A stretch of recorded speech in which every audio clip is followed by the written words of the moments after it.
Bonjour. Le président de la République Paul Biya s'est-il trompé en citant Samuel Tony Obam comme modèle de l'entrepreneuriat jeune lors de son traditionnel discours du 10 février adressé à la jeunesse camerounaise? Le chef de l'État a cité deux exemples que devront suivre les jeunes. Tata Bakari, qui est un agriculteur bien connu dans le Noun, et Samuel Tony Obam, présenté comme le président de la filière banane-plantain au Cameroun et organisateur de la rencontre amicale entre le Cameroun et le Brésil.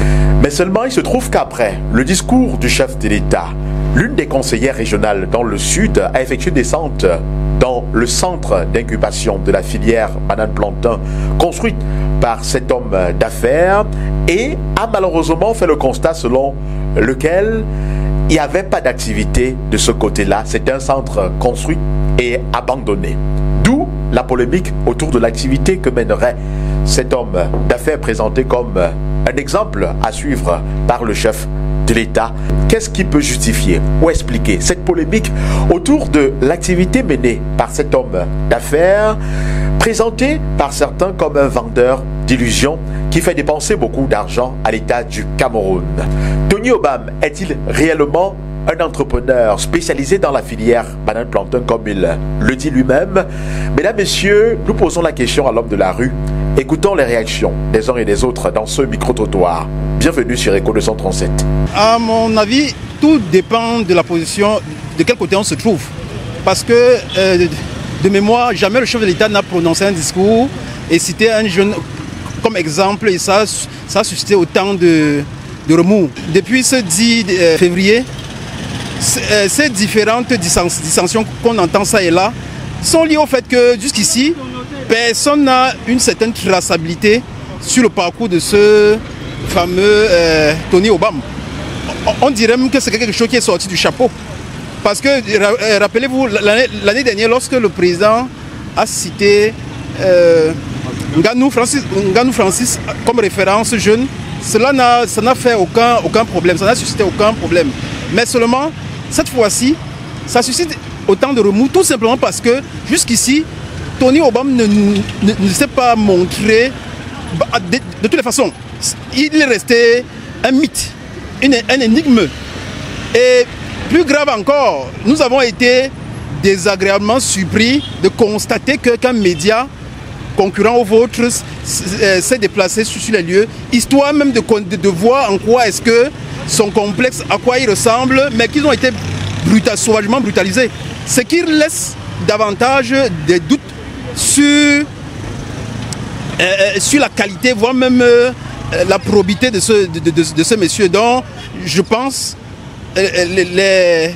les rumeurs vont continuer, quitte à ce que ce monsieur nous démontre que effectivement il est vraiment une référence, il est ce que le chef de l'État nous a présenté. C'est vrai qu'il s'active depuis quelques jours sur les plateaux de télévision pour essayer d'expliquer qu'on l'accuse à tort d'être un féman, parce qu'il se dit qu'il s'agit, d'après les informations, la nièce du chef de l'État l'aurait qualifié de féman. Elle l'aurait effectué une descente justement dans son centre d'incubation de la filière banane-plantain et a constaté qu'il n'y avait personne, les appareils même n'étaient pas sur place. Et Tony Obam, sur un plateau de télévision, a tenté de se justifier en faisant savoir que le matériel était sécurisé parce que personne n'étant au champ, lorsqu'il n'y a pas de formation, le matériel est sécurisé ailleurs. Raison pour laquelle on n'a pas trouvé des gens sur ce site. Maintenant, est-ce que tout cela n'est pas lié à la lettre du préfet de l'Océan qui avait interpellé le ministre de l'Agriculture, faisant état de ce qu'il émettait des réserves sur l'activité, la réelle activité même qui est menée dans ce centre d'incubation de la filière banane-plantain? Et c'est pas parti de là pour que tout le monde remette en cause quand même cet homme, l'activité de cet homme-là qui est cité comme un modèle pour les jeunes? Vraiment, restons dans la même logique. Je veux bien comprendre. La filière banane-plantain, depuis un an, 2 ans, on nous bassine les oreilles avec. Sauf que jusqu'ici, on nous parle des matchs de football opposant les anciennes gloires du Brésil à celles du Cameroun. Mais de façon techniquement, nous ne voyons pas. La preuve, la nièce du président, la conseillère régionale, il faut bien le dire, a fait cette descente sur le terrain, histoire de toucher du doigt ce qu'il en est. Parce que il fallait bien qu'on sorte des discours, comme vous disiez tantôt, et qu'on voie. Malheureusement, une fois sur le terrain, on s'est rendu compte qu'il n'y avait personne. Et monsieur, je voudrais bien croire que, bon, voilà, c'est le personnel en vacances. Mais attendez, on parle d'une entreprise, d'une structure. Donc, forcément, même quand il y a les vacances, il y a un personnel qui doit être là de manière pour assurer la permanence. C'est trop facile de nous dire que, voilà, c'est parce qu'ils sont en congé. Non. Ils devraient trouver autre chose. Pour moi, c'est une curiosité parce que nous ne le connaissons pas. Comme quelqu'un qui entreprend au Cameroun. On ne l'avait jamais cité quelque part. Subitement comme ça, son nom jaillit dans des discours. C'est ce qui reste aussi une curiosité pour nous. Et nous aimerions aussi que lui-même vienne un peu sur les écrans nous expliquer. Alors, il se présente comme le président de la filière banane plantain au Cameroun. Il a organisé un match de gala entre le Brésil et le Cameroun, toujours dans le sens de développer la filière banane. Est-ce que ce n'est pas assez suffisant quand même pour lui accorder ce crédit-là? Bon, nous ne savons pas que c'était lui qui était derrière cette organisation des bananes plantées au Cameroun. Bon, si c'est lui, peut-être que ça va nous donner une autre vision. Mais il fallait quand même que de temps en temps il se présente aussi pour montrer que, peut-être pour susciter la curiosité des autres, pour un peu booster aussi l'esprit des autres. Nous aurons vraiment qu'on nous confirme son entreprise, qu'on nous le présente, qu'on présente au grand public. Vous voyez que c'est d'autant plus, c'est là qui suscite d'autant plus la curiosité. Alors depuis ma bonne moi, c'est déjà en tant que citoyen camerounais, c'est une première. J'ai entendu ce nom pour la première fois de monsieur Obama. Et je pense que face à je ne comprends pas déjà le pourquoi il jouit de tous ces prérogatives. Et je pense qu'au Cameroun, il y a pas mal d'entrepreneurs. Il faudrait juste que ce genre d'opportunités ne soient pas... que tous les Camerounais doivent jouir de ces prérogatives. On a, en tant que Camerounais, en tant que citoyen, j'ai la forte impression que il fait partie de la petite classe privilégiée. Et c'est ça qui nous fait un peu mal. Il y a plein d'entrepreneurs dont on cite les noms chaque jour, qu'on voit même que les réalisations sont palpables. Moi, le simple fait que déjà le président prononce son nom, je suis son nom pour la première fois, je comprends qu'il vient peut-être de nulle part. C'est pas, ça prête un peu à confusion. Bon, et peut-être seulement dire que c'est d'abord un jeune.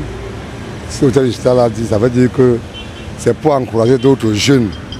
Moi, j'ai bien suivi le discours chef de l'État à la télé. C'est juste pour encourager d'autres jeunes de faire comme lui, pareil. Peut-être il y a des jeunes qui ont essayé de faire comme lui, mais qui n'ont pas eu de subventions, soit par l'État, soit par qui que ce soit. Ils sont maintenant délaissés, mais qui suivent le même chemin. Qui se renseignent même auprès de lui, comment lui il a pu faire pour être ce qu'il est aujourd'hui. Donc pour moi, c'est un bon exemple pour les jeunes. Oui, mais d'aucuns estiment, c'est vrai, vous le citez comme un bon exemple, d'aucuns estiment que son activité de banane plantain dont il dit être le président de cette filière au Cameroun, que ce n'est pas palpable sur le terrain. C'est ça qui fait qu'on doute un peu de cette activité. Tout ce qu'il peut faire maintenant, c'est justement parce que si les gens pensent que c'est faux, qu'il prouve donc maintenant au Cameroun ou à d'autres jeunes que réellement ce qu'on dit de lui là, c'est vrai. Donc il prouve ça au monde entier, au Camerounais, c'est tout ce qu'il peut dire. Qu'il prouve le contraire alors de ce qu'on pense de lui, qu'il prouve vraiment le contraire aux jeunes. Bon, je pense qu'en réalité, pour un chef d'État, prendre un jeune ou alors quelqu'un qui a réussi pour modèle et l'exposer à la République, c'est quand même exposer aussi son degré de moralité. S'il est reconnu pour quelqu'un qui a des transactions douteuses, bon, disons Feynman, je ne sais pas trop, quand même ça pousse à réflexion. Si un chef d'État peut conseiller ou alors pour encourager les jeunes dans cette voie-là, vraiment, c'est difficile à accepter, pour dire vrai. Et puis c'est normal que ça crée polémique. C'est vrai, du moment de journaliste, c'est la première fois que le chef d'État cite un nom et ça suscite beaucoup de polémiques. Est-ce que ce n'est pas lié au fait qu'il bénéficie quand même, qu'il a eu à bénéficier de certaines subventions de l'État parce qu'il est reconnu comme le président de la filière banane plantain au Cameroun? Bon, bénéficier des subventions de l'État en est une et son activité propre en est une autre.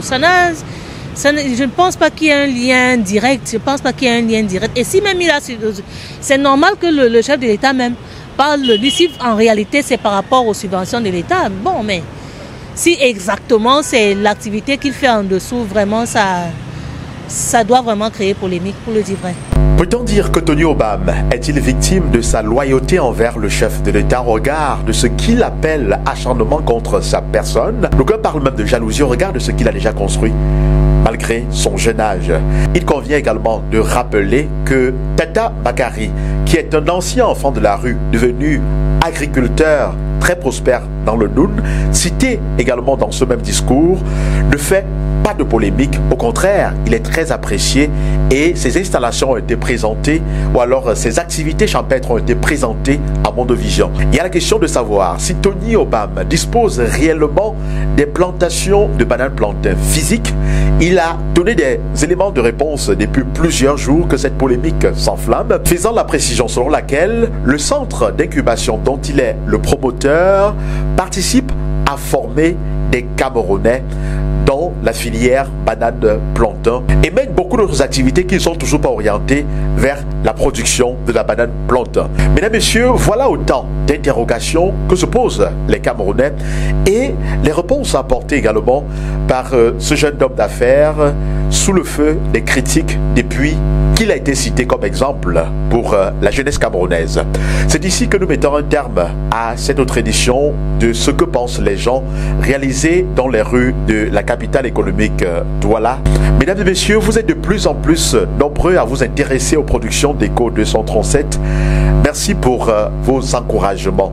Nous vous invitons également à liker, à commenter et surtout, merci d'inviter vos proches à s'abonner à cette chaîne en ligne Echo 237, la chaîne de valeur. Je suis Thierry Kuat, journaliste reporter d'images pour le compte d'Echo 237. Merci de nous avoir suivis et à très bientôt.